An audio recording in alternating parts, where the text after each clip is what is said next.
Buddy, it's 7 o'clock, and I would like to call to order the Planning Commission meeting of Thursday, December 14th, and ask for you to please stand and join me for the Pledge of Allegiance. Please place your right hand over your heart and repeat after me. I pledge allegiance to the flag of the United States of America and to the republic which stands one nation, under God, indivisible, with liberty and justice for all. Okay, thank you. This will bring us to roll call. So, here. Vice Chair Elise, Here. Commissioners Lujan, Here. and Commissioner Olivares. Okay, Ms. Magana, do we have any changes to the agenda? We do not. Pardon? We do not. Oh, the amendments that we have on here. Oh, no changes to the agenda, just a little bit change to the language. Gotcha. Okay. All right, bring us to item number 4, public comments. Items that are not on the agenda. If anybody would like to speak at this time, please turn in your speaker slips and come up and speak. Okay, I'll close the public comments. If you wish to address the commission regarding items on the agenda, make sure that you've given speaker slips to the city clerk, and when your time comes, we will address the issue. Item number 5, if I can get a motion to waive the full reading of all resolutions and ordinances on this agenda. Motion. I have a motion. Do I have a second? A second. Motion is second. All please show your vote.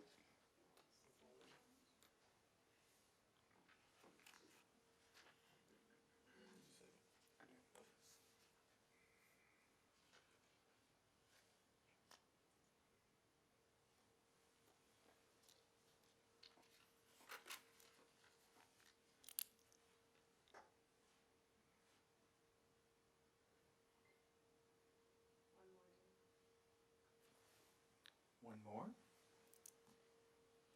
Did everybody say yes? Let the record show, motion passes with 4 yes votes. Okay, we're on to item number 6, the consent calendar. Can I get a motion to approve the consent calendar? Motion. I got a motion A second, that motion. and a second. Please show your vote.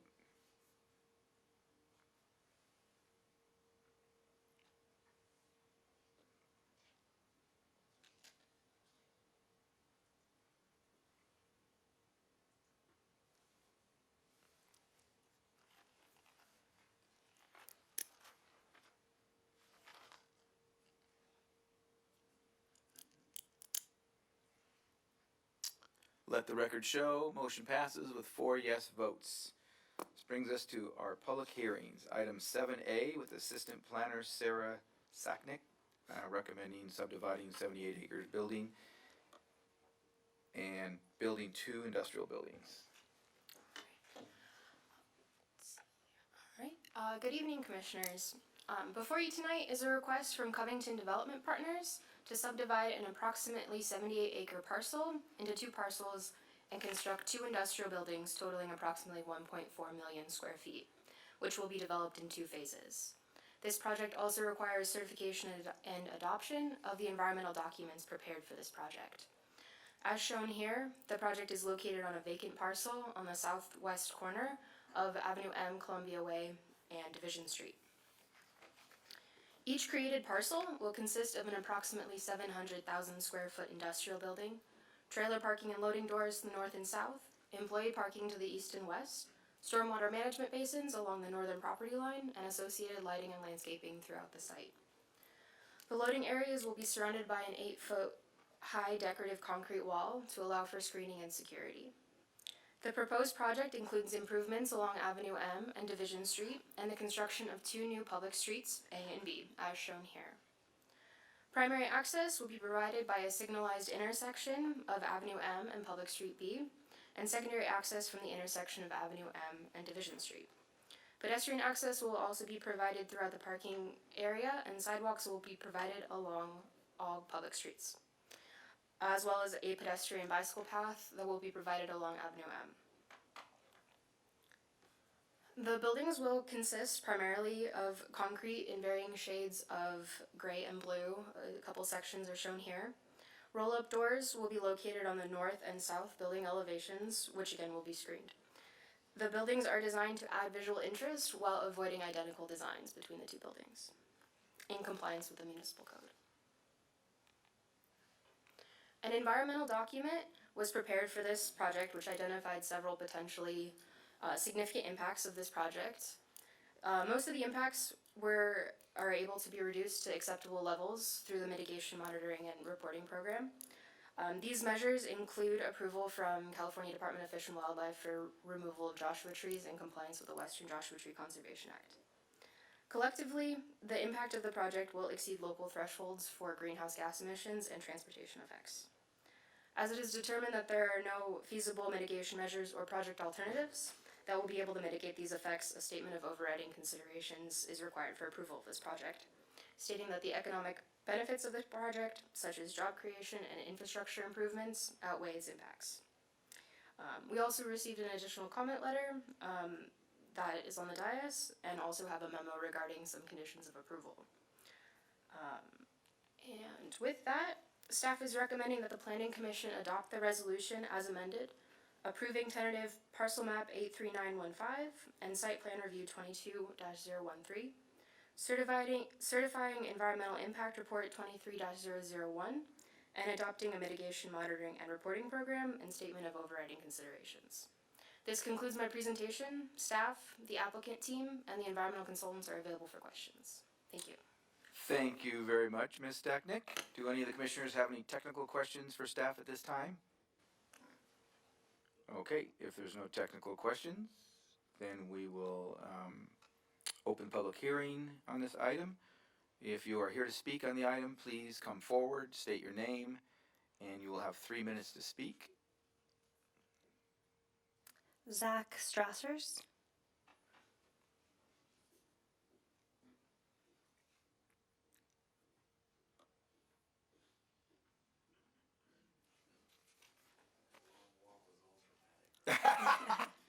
Yeah, it was. So first of all, greetings, Merry Christmas. I love your sweater. Yeah, that Santa looks like he's nothing to mess with right there. So, good evening to you guys. Just want to first and foremost come out and say that Covington is the scope of developer that they can come before the dais and not give you their best and still get approved. And we know that. That's not what they've done. What they've done is they've networked with the community.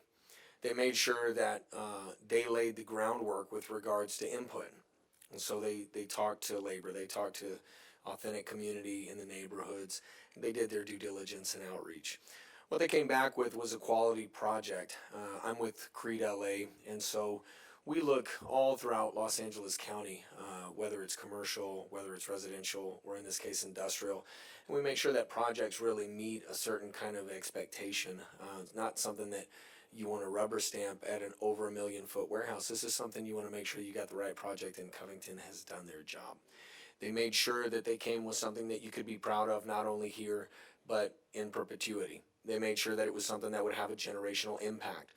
When you're talking about a warehouse of this kind of scope, you're talking about opportunities in the logistics field of career, not just the immediate construction jobs that come out of it, but the long-term careers that come out of it.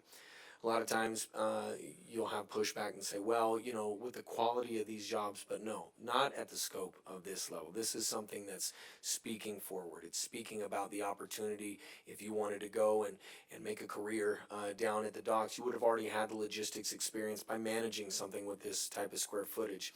Not only that, but Covington is a long-term community partner. Everywhere that Covington goes, there's positive feedback.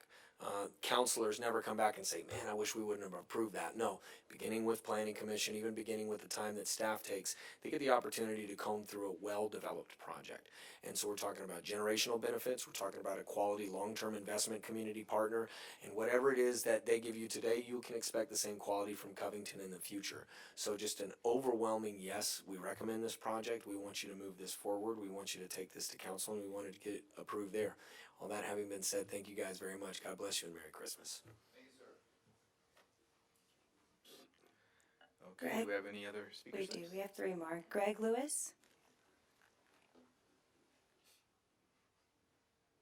Hello, good evening, Commission. Thanks for your time. My name is Greg Lewis. I'm here as a representative with Plumbers and Pipe Fitters, Local 761.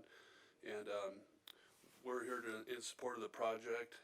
The developer's practicing responsible development by using a GC that'll hire locally and use a skilled and trained workforce. And so it matters to us, it matters to our members that live in this area. It provides jobs for them that they're not having to go down to LA to work. And they can spend time up here to spend with their family and spend their money here. So we support the project and we ask that you do as well. Thank you very much. Thank you, Mr. Lewis. Next. Daniel Osborne,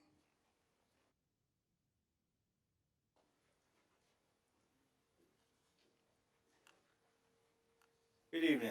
You already got commented on your sweater. I was going to do that, but you beat me to it. Actually, you should have made the Strassers go last because he said it better than anyone's going to say it. So, anyway, I'm from Ironworkers Local 433. We stand in support of this project. Basically, anytime we get a developer who's making commitments, to hire local residents, career-changing opportunities, right? Not just for the life of the project, but for their next 25, 30 year working careers. It's a no-brainer. I'll support every single project that's got a developer making those commitments. Thank you. Thank you, Mr. Osborne. And- Ralph Villador, Chair, Planning Commission, thank you for having me tonight. I'm a 22-year local resident, and I too sat in your seat for 5 years, from 2012 to 2017, and I understand how the decisions you make impact our community. You have a very responsible developer here who hires local, hires the union crafts. You see a coalition of brothers I have behind me. These are mortgage-paying jobs. When they hire folks like us to build, it assures the community that they're hiring the best to build the projects here that are going to be in our community. And that being said, I would like to say we fully support this. Labor's International Union support this. Southern California District Council supports this. And the coalition of folks that are going to be working on this project to be able to put into their pensions and their health and welfare programs to keep them home, keep their families safe and with good medical benefits and a dignified pension at the end of their careers depends on projects like this. So please, when you guys make these decisions, you always understand it affects our community, and we need the jobs up here in the valley. Like I said, I've lived here most of my life, and it's nice when you can work up here and not have to drive 50 miles down the hill to go to work and not have that quality time with the family. Thank you for having me tonight. Thank you very much, Mr. Ex-Commissioner Vellador. Okay, any others? there are no more speakers. Okay, and was our first speaker the applicant? Well, there was one more. Oh, okay, we have one more. Is there a speaker slip? Josh Christensen, Yeah, for the record, it's Josh Christensen with the Western States Regional Council of Carpenters, representing 90,000 men and women in the carpenter scope trades. Here representing 2,500 that live in the Antelope Valley, who make those trips down the hill to LA to get a good paying job.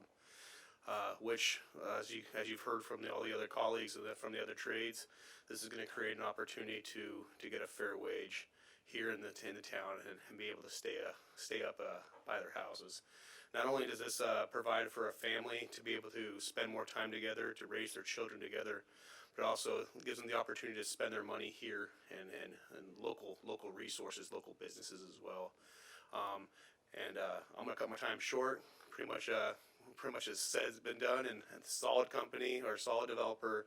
Let's get this thing moving forward, and we're ready to go to work.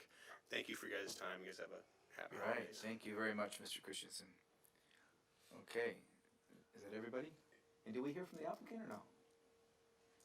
the applicant is here if there's any questions. Okay, all right. Do the commissioners have any questions or would like to ask any questions of the applicant? If you want back to. Evening, Commissioners. My name is Michael Lasona. I'm with Covington Development Partners. It's good to see you again. All right, good to see you. Question, when do you plan on breaking ground?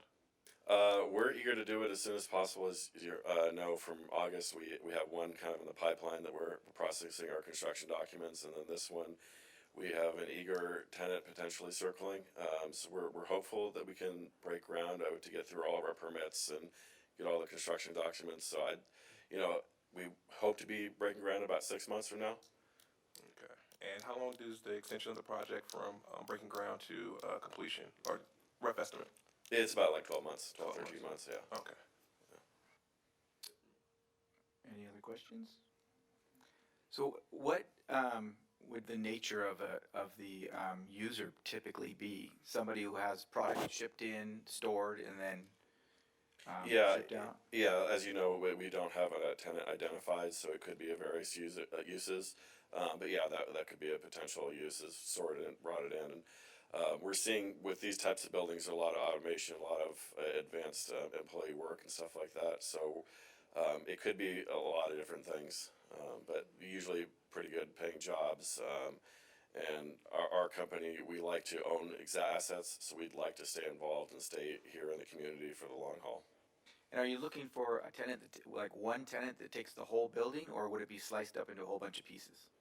We would like one tenant that does the whole building, but just by practice, they are designed to be divisible, just depending upon what's out there in the market and what they require. But yeah, our intent is to do one big tenant.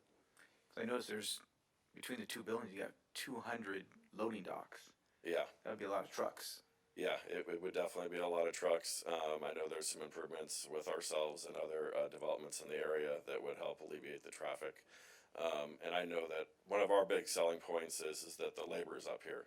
We see all the folks driving down the hill, going to jobs down the hill, and people will be able to stay up here. So we're hopeful that the car traffic as well will be reduced because people are working here, living here, and thus reducing the traffic. I know one of our GCs, in another neighborhood not too far from here, he was about to retire, but then because we're doing our developments is the people can work and live in the same area, he's like, I'm going to continue working on because I don't have to drive an hour or two to go to work.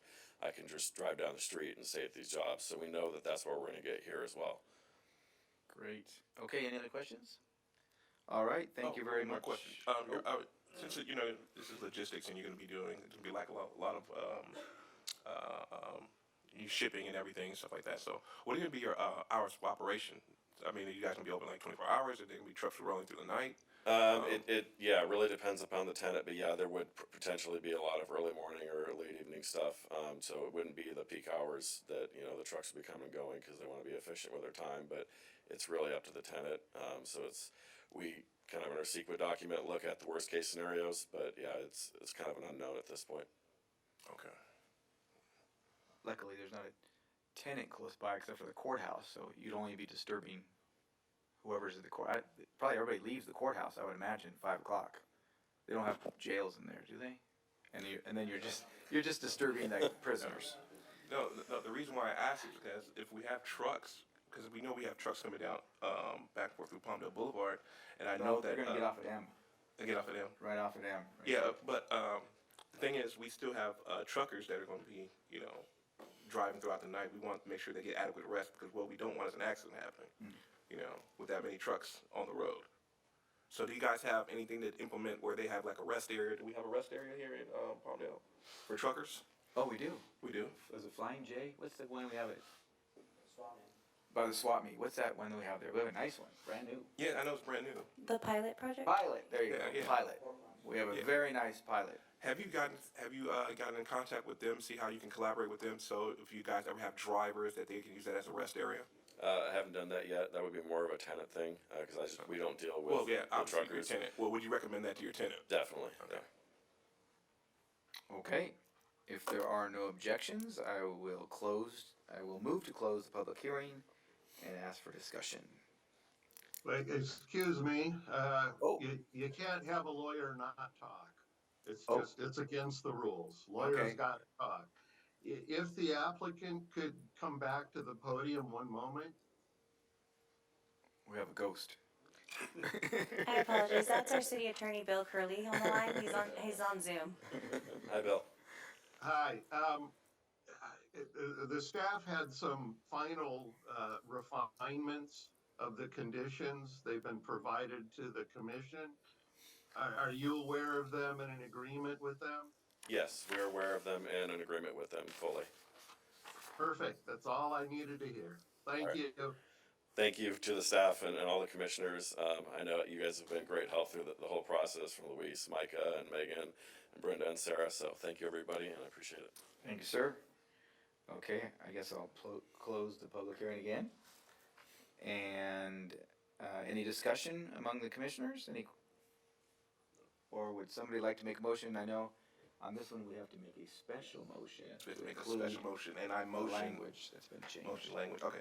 Motion to adopt resolution number PC 20-23-026 as amended. We have a motion, we have a second. Second that. Okay, we have a motion and a second. Please show your vote.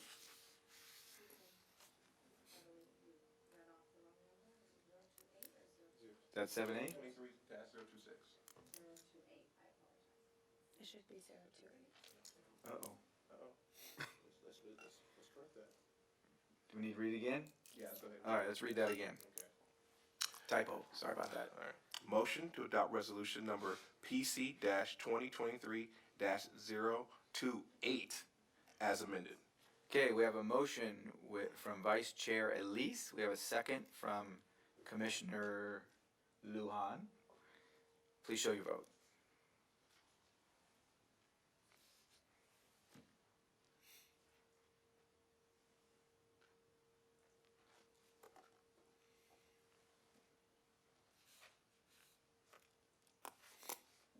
Let the record show motion passes with 4 yes votes.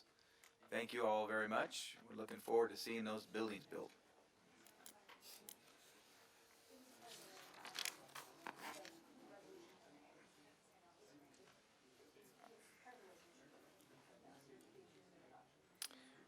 Okay, we're moving on to item 7B, which is Assistant Planner Sam Dominguez, which is not here, but I believe that we have some language on Yeah, this one. so I'll be presenting on his behalf. Good evening, everyone. The item 7B will be continued to the January 11th, 2024 Planning Commission meeting. The mitigated negative declaration received comments and the applicant requested additional time to go through those. And so we will be continuing the item to January 11th, 2024. Okay, so then we do not need to open a public hearing. We just need to go straight to the motion with no public hearing? Okay, would anybody like to make a motion? I make a motion to continue agenda item 7B to the planning commission meeting of January 11th, 2024. Okay, can I get a second? Second. All right, please show your vote.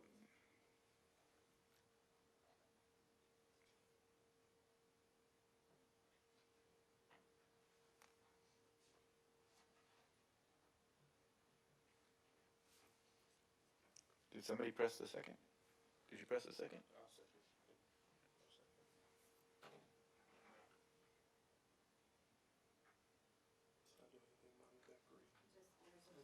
Okay, okay.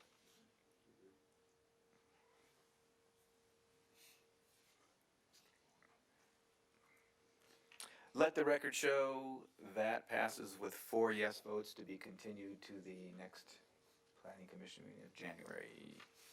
What was it? January 11th. January 11th. Okay, we are now on item number 8, staff communications. So the only item that I have for the planning commission tonight is that ZOA 23-0003 was passed by the city council last week. I'm sorry, on the last council meeting that we just had. And the direction from the city council was for us to work with the Main Street Coalition group and kind of work through those drive-through issues and concerns and those development standards. So those meetings have been set for first of the year. So there, we had a particular zoning ordinance in place that had language in it. Right, Does so that mean that that was it's still kind of in flux? no. So it'll be in effect 30 days after the meeting. which will be when, that was December 6th, so first of the year it'll be back and it'll be in place. And that zoning ordinance amendment, as you recall, implemented how to measure the distance requirements. We Oh. did not touch the distance. Oh, gotcha. So those are the conversations that we'll be having with the Main Street Coalition Group. Okay, all right. Right, so when we first adopted the zoning ordinance, it was 500 feet, and there's been conversations and discussions about reducing that distance. What the zoning ordinance that you saw before you last month was to make it more clear on how to measure those distances. Reader We board did- to reader board. Right, You said from reader board to reader board? Yeah. Okay. right. All right, but they're still negotiating where they could potentially change the 500-foot distance? We're gonna have some discussions and see what our options are. All right. Okay, and then we go to item number 9, Planning Commission Communications. I guess we should be saying Merry Christmas and Happy Holidays and Happy New Year, because we're not gonna see each other till January again, right? Till next year. Till next year, 2024. All right, no other communications? Then we are adjourned to the next meeting of Thursday, January 11th at 7 p.m.